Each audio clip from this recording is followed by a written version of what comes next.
Hello, this is Carolyn from holidaystoeurope.com.au. Today I've got the pleasure of speaking with Euan Landsborough from Albatross Travel. How are you today, Euan? I'm well, Carolyn. I'm well. Thank you very much for calling me.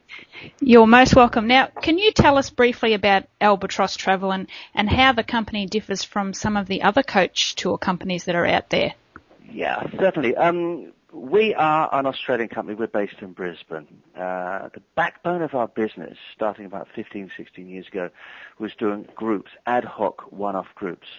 Groups like, for instance, if somebody had 15 people who wanted to do a wine tour of France, we would assemble the tour, we'd write it, we'd operate it.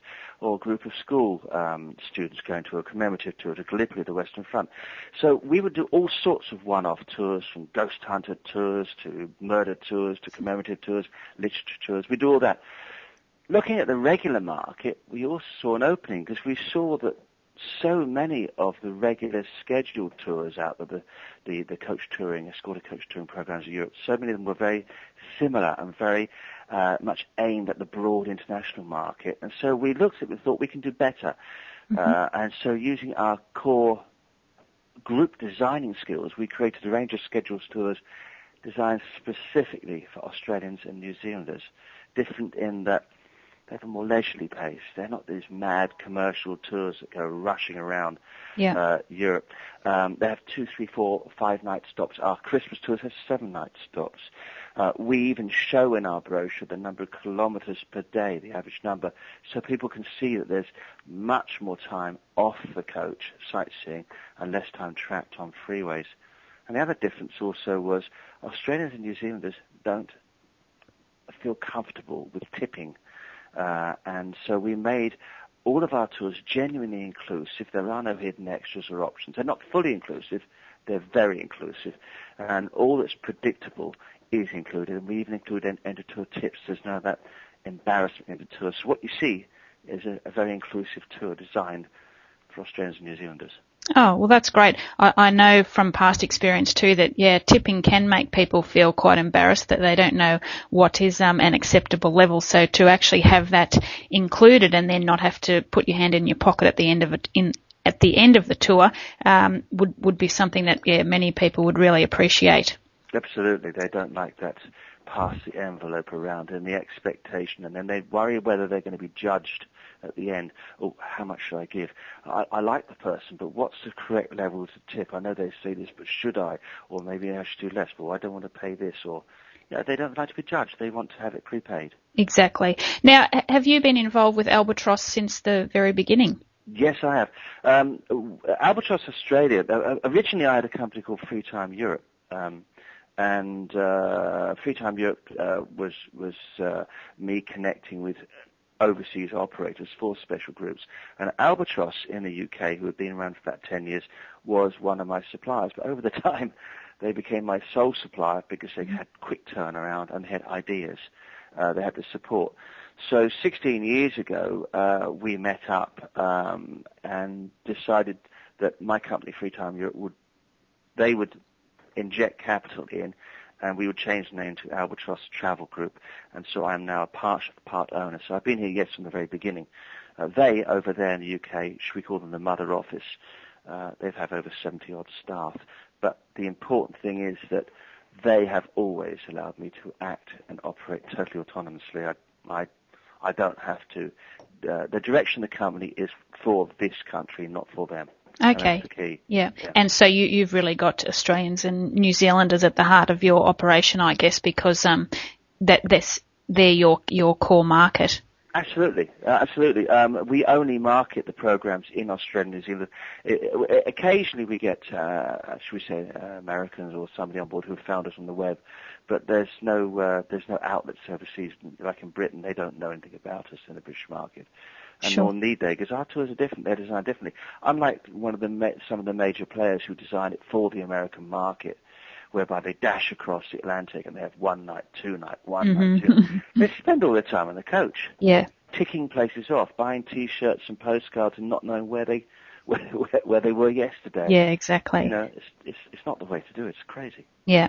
Now, Albatross, you offer a lot of tours during the European summer, but Yeah. I've noticed that a large part of your program seems to be focusing on white Christmas tours, Yeah. and this year particularly Oberammergau, with it being held in 2010.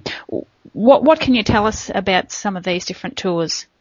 Well, in actual fact, if you remember, we started off, the backbone of our business, doing one-off ad hoc groups.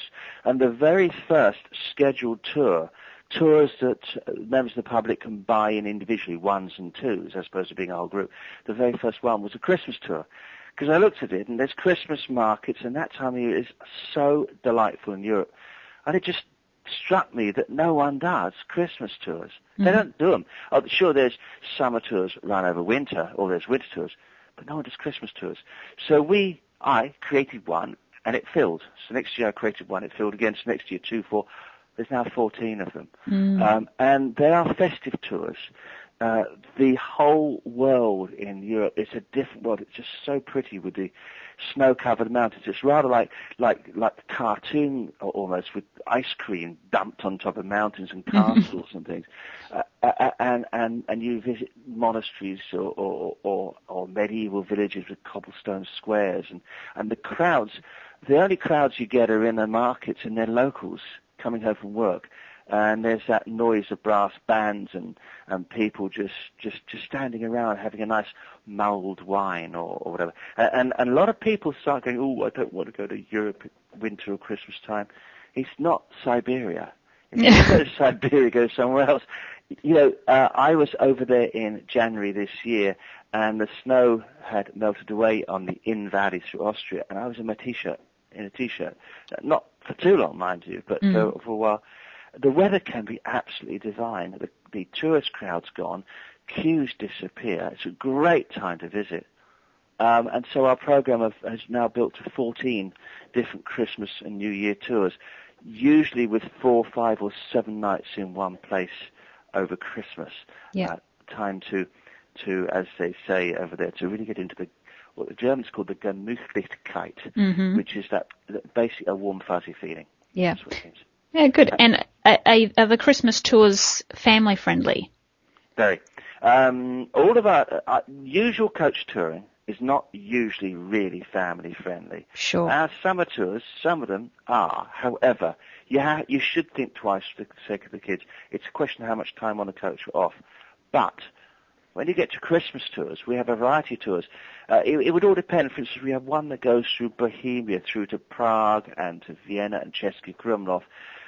That one is so popular, but it's not really family friendly so much because it's 2 and 3 night stops, and there's less chance to play in the snow.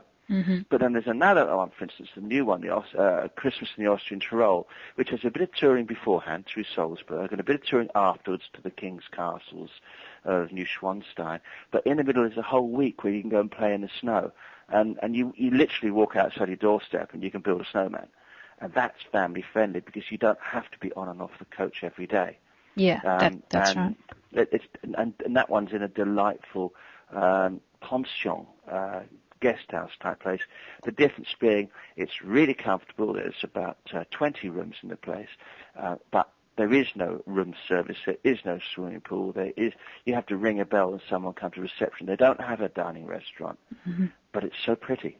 Yeah. Wooden paneling and mistletoe. Literally, there's mistletoe hanging on the front and back doors, so you have to be friendly when you walk in. Sounds fantastic.